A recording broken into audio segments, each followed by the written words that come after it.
అది క్యాన్సర్ అంటే cancer operation చేయాలా అన్నారు. క్యాన్సర్ అన్నారు.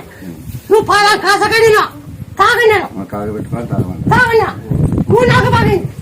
2 రోజులకే 3 నాలుగు లేదు. ఆ క్యాన్సర్ 3 బాగింది ఆ నీళ్ళతోనే. రోజంతా చాలా గమనించాలి. వీటికి ఎట్లా వస్తుందమ్మయ్యా అట్లా అవుతుందంటే మిగతా చేయమని బాగా ఏం లేదు. ఆ క్యాన్సర్ ఎప్పుడు ఏం లేదు, ఏం లేదు. బాగుంది. నీకు మాట తప్పినమ్మా. జరిగింటే జరిగింది, లేదంటే లేదు. జరిగిందమ్మా. బాగుంది, ఆరోగ్యం బాగుంది.